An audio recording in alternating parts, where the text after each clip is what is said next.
ఈ ఊరు ట్రిప్ అంతా ఎలా ప్లాన్ చేశారు? ఏంటి అని అడుగుతున్నారు. సో, నాకైతే ఈ ట్రిప్ అంతా అసలేం తెలీదు. నేనైతే ఏమి ఎఫర్ట్స్ పెట్టలేదు. అండ్ నా ప్లాన్ కూడా కాదు. ఇదంతా మా హస్బెండ్ ప్లాన్ అనమాట. ఆయన సర్ప్రైజ్ ఇచ్చారు నాకు. నేను నార్మల్ ఊరంటే ఎక్కడో అనుకున్నా. బట్ ఇంత మంచి ఇంటర్నేషనల్ ట్రిప్ అని అస్సలు ఎక్స్‌పెక్ట్ చేయలేదు. నేను లైఫ్‌లో అండ్ ఇలా ట్రిప్స్‌కి వెళ్ళాలని కూడా నాకు అసలు కోరికలు కూడా లేవు. బట్ ఆయన అది కూడా నెరవేర్చేశారు. అది కూడా సర్ప్రైజ్ ఇచ్చి చాలా అనిపిచ్చింది.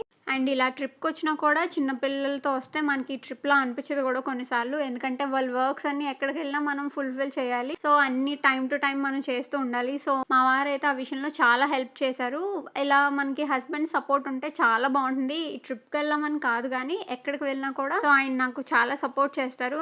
ఇంకా మా బుడ్డోడిని క్యారీ చేస్తా ఉంటారు. కొన్ని వర్క్స్‌ని షేర్ చేసుకుంటా ఉంటారు. ఎందుకంటే చాలా ఇంపార్టెంట్ అది. వుమెన్ అన్నీ చేయగలదు. బట్ అయినా సరే కొన్నిసార్లు సపోర్ట్ ఉంటే చాలా స్ట్రాంగ్‌గా అనిపిస్తుంది. సో, మీరేమంటారు? వీడియో నచ్చితే లైక్ చేయండి.